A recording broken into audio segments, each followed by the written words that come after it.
présente un tarot qui a le thème les anges, comme vous pouvez voir sur la boîte. Donc c'est la sagesse des anges de Radleigh Valentine.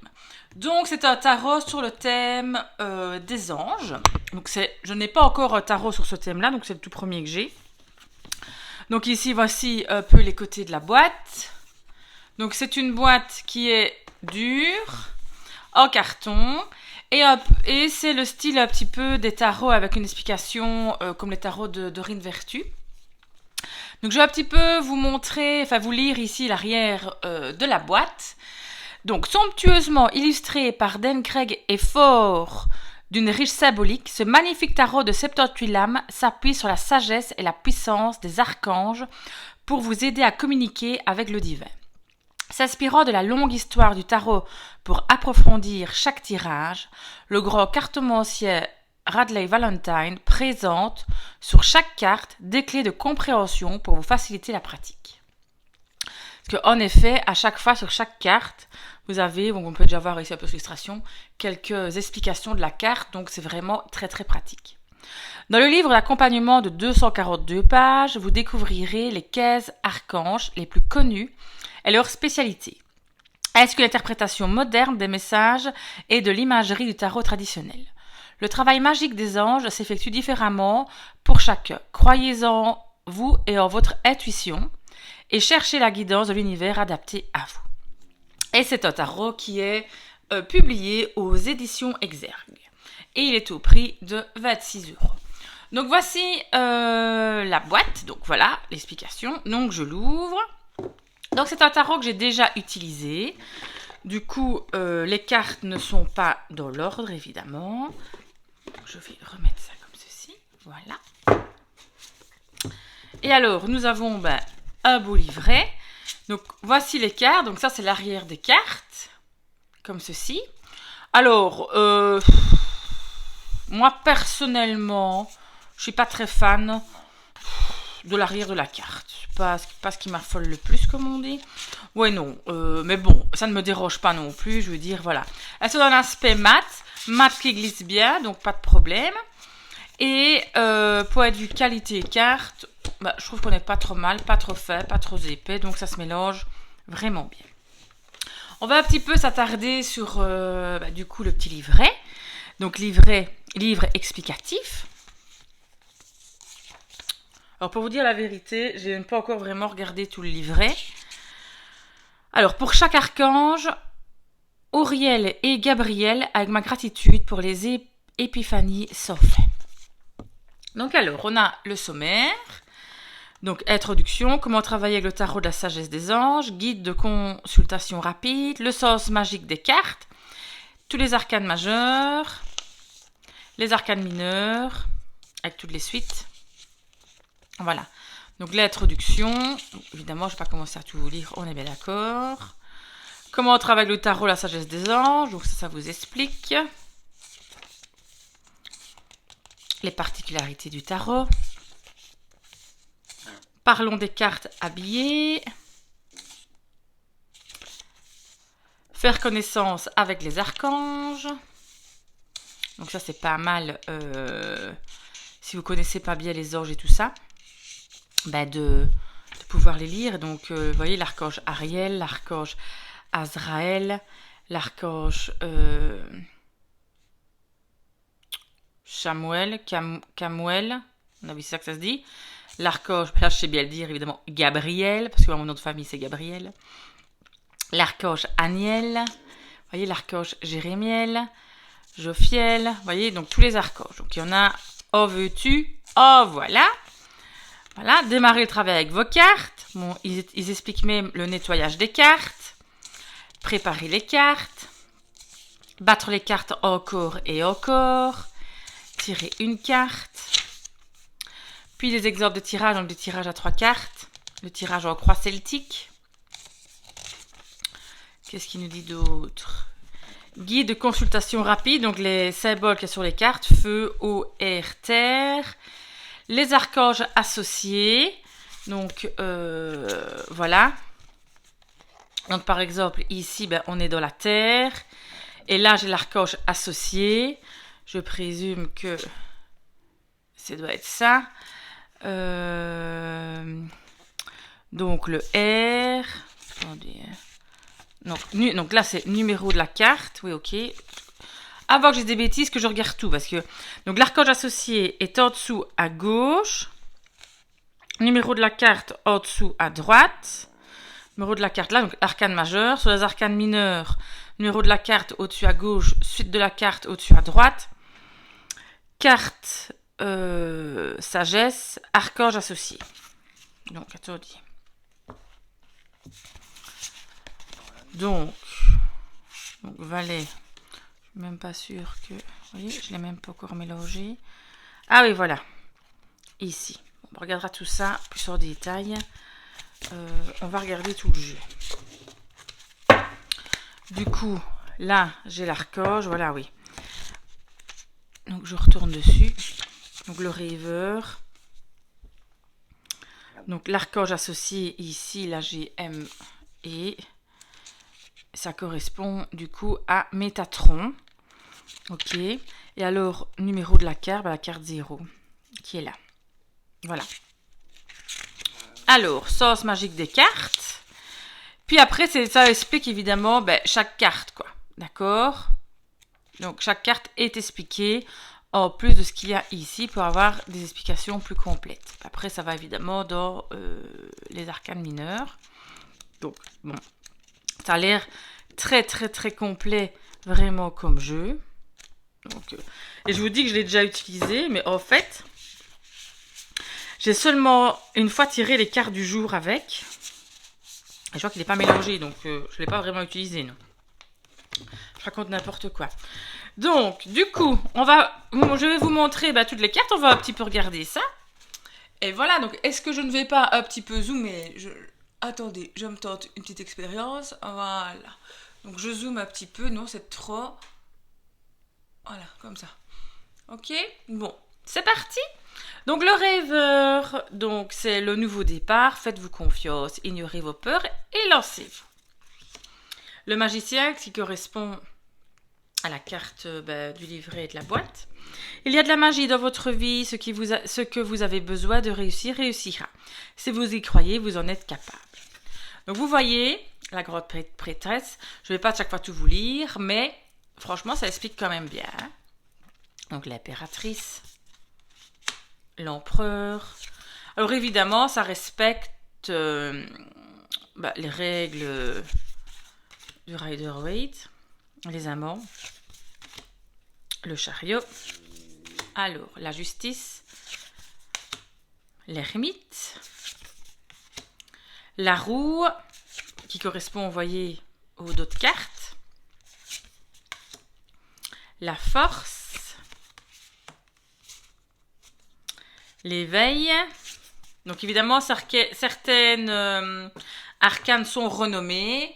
Donc si vous n'aimez pas ça, ça peut un petit peu vous bloquer. Mais après, c'est très facile à les remettre quand même. Hein. Donc voilà. La libération, l'équilibre, l'ego. Donc beaucoup sont renommés. Hein. La transformation, l'étoile, la lune, le soleil, le renouveau, le monde. Alors ici, on arrive du coup dans la suite du feu, donc les bâtons. Donc voilà, toutes les cartes sont par couleur, comme on peut voir. Donc le feu, c'est le rouge, comme souvent c'est la couleur. Donc ici,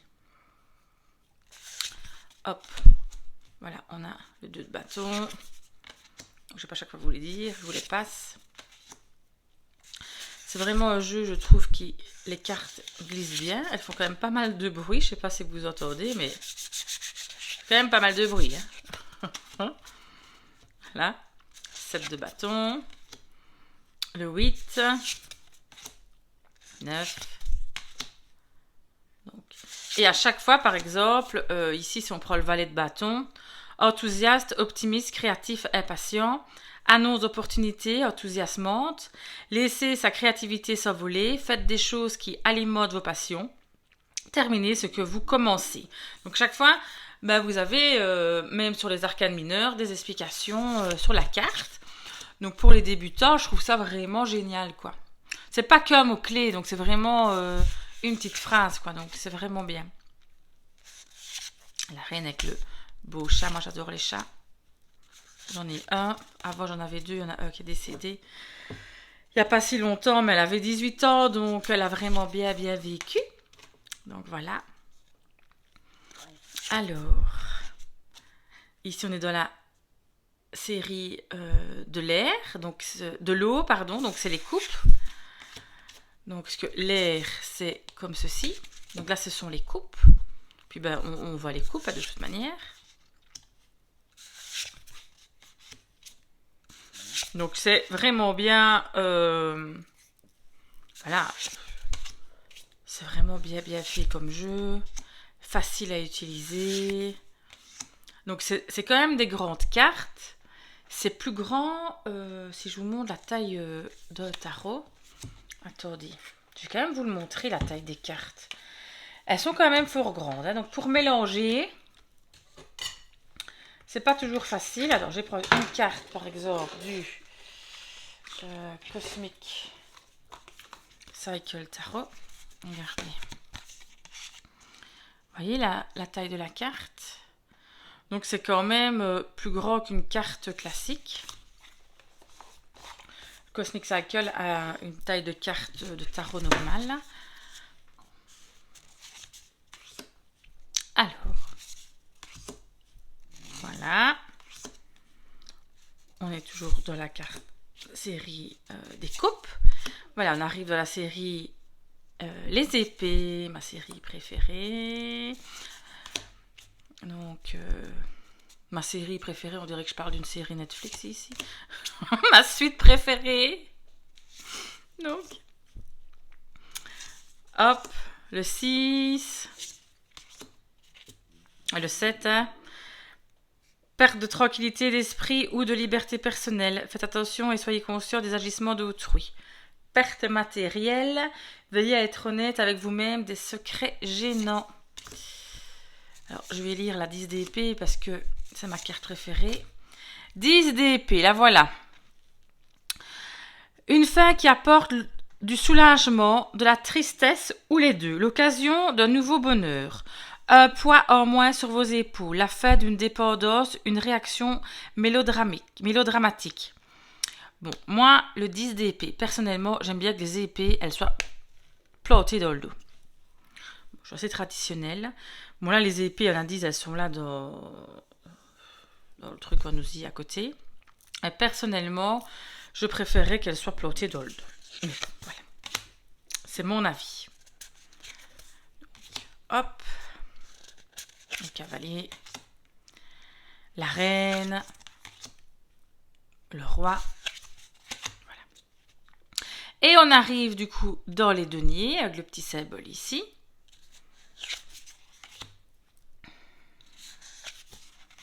Donc franchement, il faut que je lise le petit livre parce que ça m'a l'air quand même super intéressant par rapport au travail sur les anges. Donc si vous ne connaissez pas bien les anges, je pense que c'est un tarot qui va vous permettre d'étudier vraiment les anges. Donc assez intéressant. Donc je vais un petit peu m'attarder dessus, je vais le laisser sortir. Ça fait déjà maintenant quelques mois que je l'ai. J'ai pas encore retravaillé avec. Mais ici, justement, je suis en train de faire des travaux sur les anges et tout ça, en train un petit peu d'étudier ça. Et comme quoi il n'y a pas de hasard que je l'ai sorti aujourd'hui, je vais le laisser sortir et je vais prendre le petit livret pour le lire. Oui. Et on arrive à la fin. Regardez, la belle reine de denier, magnifique. Magnifique. Et on termine avec le roi de denier. Alors, donc, comme vous voyez, les tranches sont dorées. Donc maintenant, est-ce que ça va tenir ou pas? Nous verrons à l'usage. Souvent, le doré, quand même, comme ça s'enlève toujours un petit peu. Donc, ce qui est bizarre, c'est que, vous voyez, je sais pas, il y a une carte qui fait un espace, là. Je vais essayer de le mélanger. Bon, écoutez, il est quand même gras, donc finalement, je vais devoir le mélanger comme ça. Alors, les cartes glissent bien. Regardez. J'arrive à bien le mélanger quand même facilement. Hop. Et j'ai quand même toujours de l'espace, je sais pas pourquoi. C'est pas grave. C'est un détail. Hop. Et alors, pour les étaler, bon, ça a l'air d'être un peu plus compliqué, tiens. Ah oui. Pour les étaler, c'est quand même moyen. Vous voyez? C'est pour ça que moi, j'ai quand même une préférence pour les œufs. Les œufs. Oui. Pas les œufs, évidemment. Les jeux brillants. J'aime bien les jeux brillants. Donc, moi, j'ai vraiment une préférence pour les jeux brillants. Donc, c'est-à-dire, si je vous montre une carte du jeu que j'ai fait juste avant, vous voyez, brillant comme ceci, comme l'Oracle Lifestyle de Delphine Allard, ben, de suite, ça glisse très, très bien. Hein. Ça, il n'y a pas de souci. J'aime pas, moi, personnellement, non plus les cartes trop, trop grosses parce que j'aime bien savoir les mélanger facilement. En fait, moi, je préfère les cartes format même petit le normand, donc vraiment les petites cartes. Donc moi, je n'achète jamais les grands formats de cartes, sauf dans le cadre de ma collection. J'en ai acheté un que je vous présenterai où c'est vraiment des grandes cartes. Mais là, c'est plus, je l'utiliserai même pas, c'est vraiment le garder pour ma collection. Donc voilà, il se mélange relativement bien, mais alors pour s'étaler, c'est une autre histoire. Hein. Donc il faut un petit peu chipoter pour l'étaler. Mais c'est vraiment un jeu d'une bonne qualité, facile à utiliser. Si vous n'avez pas envie de tout le temps aller voir, si vous ne connaissez pas la définition de tous les arcanes majeurs et mineurs, mais pour pas tout le temps aller voir non plus dans le carnet, il suffit de lire directement sur la carte, ce qui est quand même super pratique. Donc voilà, moi je vous conseille quand même le tarot, la sagesse des anges. J'adore un peu ce style de carte-là. Et surtout, il est très très facile d'utilisation. Donc voilà, merci de m'avoir encore écouté cette fois-ci. Passez une très très belle journée, gros bisous.